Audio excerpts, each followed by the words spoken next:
कुमारों को श्री हनुमान जी अपनी कथा सुना करके कहते हैं कि हम खूब बलशाली थे, बाद में बल का विस्मरण होने का श्राप मिल गया, पर स्मरण कराने पर हमारा विस्मरण हट जाता है, बल पुनः स्मरण आ जाता है।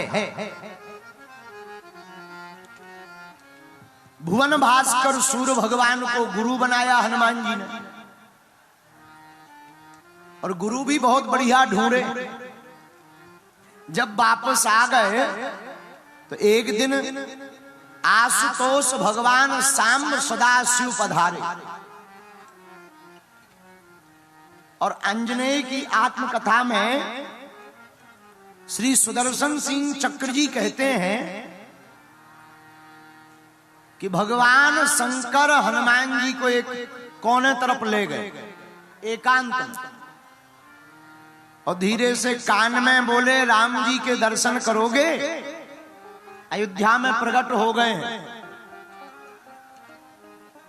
तो दोनों एक ही रूप हैं, शंकर सुवन केसरी नंदन।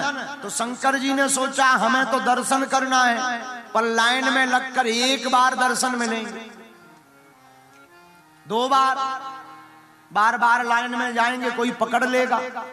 उपाय क्या है? शंकर जी ने सोचा बच्चा जब बड़ा हो जाता है तो जादूगरी देखने का बड़ा शौक होता है, तो रघुनाथ जी राघव जी बड़े होंगे तो दर्शन करने का कोई बहाना तो चाहिए। तो भोले बाबा ने विचार किया हम खेल दिखाएंगे। खेल में क्या दिखाएं? तब तक उन्हें अपने ही 11वें रुद्र के रूप की याद आ गई, हनुमान जी के अवतार की बात याद आ गई। हनुमान जी वानरा राम धीसम है, वानराकृति है, वैसे तो किम पुरुष हैं, कामजयी हैं, पर लीला के लिए हनुमान जी का यह रूप है, भगवान महादेव ने ही रखा है। तो शंकर जी ने एकांत में कोने में कहा कि चलो अयोध्या चलोगे? हनुमान जी बोले हम तो चलेंगे। एक रूप में शंकर जी बन गए मदारी, दूसरे रूप में बन गए बानर, बानर रूप में हनुमान जी अयोध्या में पहली बार आए हैं। और जैसे ही प्रवेश भय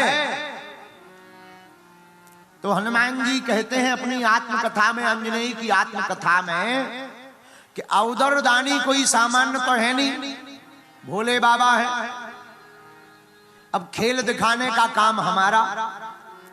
तो हनुमान जी बोले हम कहीं उछाल करें, कहीं कूद करें, कभी डांस करने लगे। तो अयोध्या के जितने छोटे छोटे बच्चे थे वो सब पीछे लग गए। अब जब सब बच्चे पीछे लग गए तो कुछ राजकुमारों ने जाकर, रघुनाथ जी छोटे ही थे, लगभग 5 वर्ष के, रघुनाथ जी के पास जाकर के बताया एक बड़ा प्यारा बानर आया है, बड़ा प्यारा खेल दिखाया है। रघुनाथ जी ने मंत्रियों को कहा कि मदारी को और बानर को राजभवन में ही लेकर आओ। जब भगवान शंकर जी को पता लगा, शंकर जी ने सोचा बढ़िया बात बन गई। अब भोले बाबा हनुमान जी को लेकर राजभवन में पहुंच गए।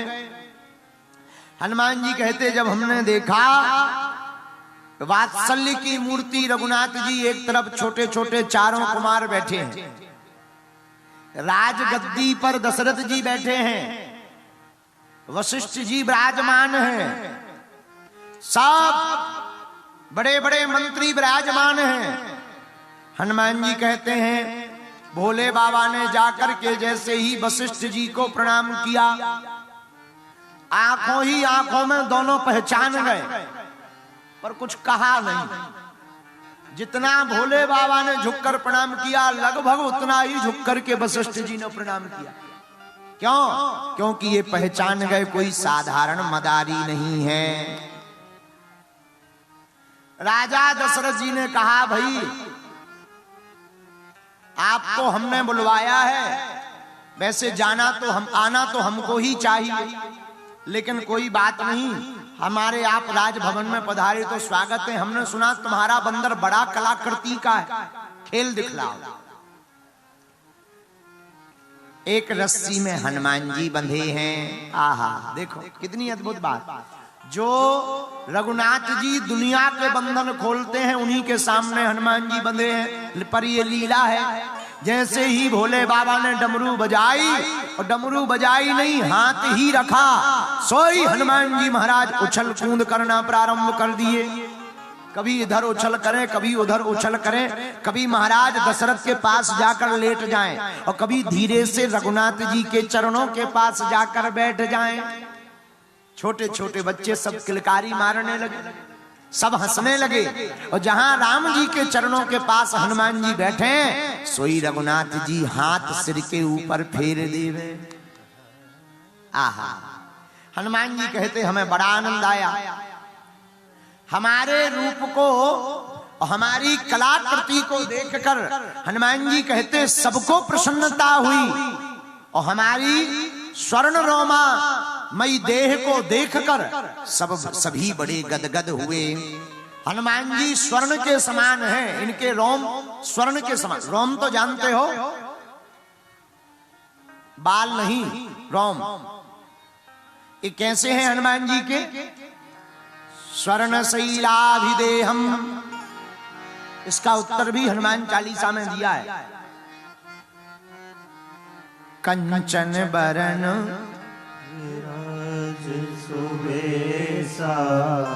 हनुमान जी का रूप सोने के समान है। कैसा है? बोलो बोलो, कैसा है हनुमान जी का रूप? सोने के समान। बुरा न मानना, ये प्रसंग नहीं है, पर बोलना चाहिए। राम जी ने हनुमान जी को लंका भेजा था। लंका कैसी है? बोलो, सोने की। और हनुमान जी के रोम कैसे हैं? लोग मानते हैं कि जानकी जी का पता लगाने के लिए राम जी ने भेजा था। अरे जानकी जी का तो पता ही था, असली और नकली सोने का माप कराने के लिए हनुमान जी को लंका भेजा था। हनुमान जी भी स्वर्ण शैलाभिदेहम है, लंका भी सोने की है। अच्छा, सोने का माप कैसे होता है? सोने का पता कैसे लगता है खरा है कि नकली है? सोने का पता लगता है अग्नि में। अग्नि में जब तपाया जाता है तब सोने का पता लगता। और वो जो लंका में आग लगी तो नकली सोना जल गया, असली सोना ज्यों का त्यों रहा। इससे तय होता है कि हनुमान जी खरा सोना है। तो कंचन बरन विराज सुबेसा। हनुमान जी की स्वर्ण रोमा देख करके सभी बालक बड़े गदगद हो गए। तो कब हनुमान जी कहते हैं, आहा, कब रघुनाथ जी महाराज दशरथ की गोद में चले गए पता नहीं चला। न जाने उन्होंने क्या कह दिया, कान में कुछ कहा। जब खेल पूरा हो गया तो लक्ष्मण भैया भागे भागे आए और मदारी से शाम सदाशिव भगवान से बोले, मदारी जी, हमें आपका बंदर बड़ा प्रिय लगा और हमारे ज्येष्ठ भ्राता श्री को वो चाहिए। इसके बदले में आप कुछ भी ले लो, पर ये बानर हमें दे दो। हनुमान जी बोले, हमारी तो मन ही मन में लड्डू फूटने लगे। ये बढ़िया रहा, ये बड़ा आनंद रहा। और महाराज दशरथ जी से राम जी कहते, रघुनाथ जी, ओ मैं तो बंदर लूंगा, मैं तो बंदर लूंगा, लंबी पूंछ वाला, मैं तो बंदर लूंगा, लंबी पूंछ वाला, मैं तो बंदर लूंगा, लंबी पूंछ वाला, मैं तो बंदर लूंगा, लंबी पूंछ वाला।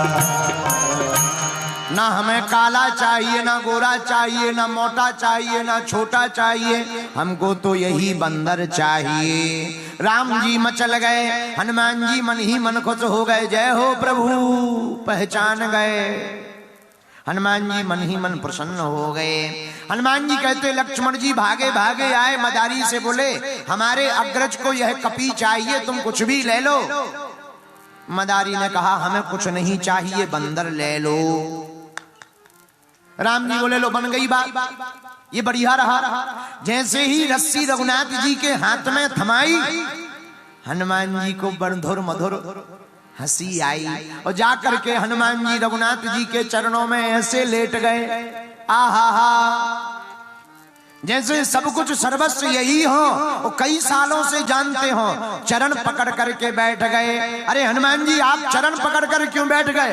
जाऊं कहां तजी चरण तिहारे, जाऊं कहां तजी चरण तिहार। इन चरणों को छोड़कर हम कहां जाएं? इन्हीं चरणों में तो सार है। मदारी ने रस्सी दी तो भगवान रस्सी खोलने लगे हनुमान जी, तो लक्ष्मण जी आदि सब बोले मत खोलो। इतने में राजा दशरथ जी ने कहा राघव रस्सी मत खोलो वरना ये बानर भाग जाएगा। मदारी मुस्कुराती बोले महाराज ये कहीं नहीं भागे, इसकी गारंटी हमारी है, ये भागने वाला नहीं है, ये आया ही स्पेशल यहीं के लिए, इसकी चिंता छोड़ो, ये भागेगा नहीं। राजा दशरथ जी बोले कैसे गारंटी है? बोले देख लो, चेक कर लो।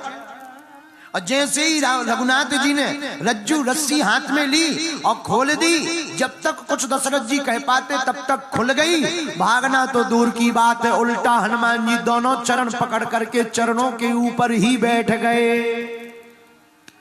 मदारी बोले लो देख लो। दशरथ जी बोले बड़ा प्यारा वानर है। मदारी ने राम जी को डमरू दी तो राजा दशरथ जी बोले मदारी कहां जा रहे हो? मदारी बोला अब जब वानर ही चला गया तो हम क्या करेंगे, हमारी रोजी रोटी ले ली आपने, अब हम यहाँ का क्या करेंगे, खेती किसानी करेंगे, जा रहे कोई दूसरा देखे, फिर उसे खिलाएंगे पढ़ाएंगे बढ़ाएंगे और फिर खेल दिखाएंगे। दशरथ जी बोले मत जाओ, यहीं रहो, एक काम करो, हम तुम्हारा भवन, तुम्हें एक कमरा दे देते, कक्ष दे देते, वहीं रुको, इनको खिलाते पिलाते रहो और खेल दिखाने वाला मदारी तो चाहिए। ये कैसे चलेगा बानर, तुमसे ही खेल दिखाता है। शंकर जी बोले इसकी भी टेंशन नहीं है, पूरा चमत्कार डमरू में है। ये जो डमरू है, डमरू जो भी बजाता है ये खेल दिखाता है, ये हमारा चमत्कार नहीं है, डमरू का चमत्कार है। शंकर जी तो वचन बनाने में बड़े माहिर हैं। राम जी बोले लाओ डमरू, और जैसे ही डमरू दी तो शंकर जी बोले पर बजाना भी तो नहीं आता, बच्चे हैं बजाना नहीं आता, आप रुक जाओ। शंकर जी बोले उसकी भी चिंता मत करो, जैसी बने पर डमरू बजनी चाहिए। और राम जी ने ली, एक बार तो ऐसी ऐसी की है, और हनुमान जी महाराज उछल कूद इतनी करने लगे, इतनी करने लगे, खेल दिखाने लगे, कभी उल्टे गिरे कभी सीधे गिरे। एक बार तो दशरथ जी के बगल में ही गिर गए। अरे दशरथ जी महाराज बोले भैया बंद करो डमरू, सच बतावे डमरू का ही पूरा चमत्कार है। दशरथ जी भी खुश, रघुनाथ जी भी खुश, और हनुमान जी की तो आंखों में आंसू भरे हुए हैं। क्यों? स्वामी प्राप्त हो गए।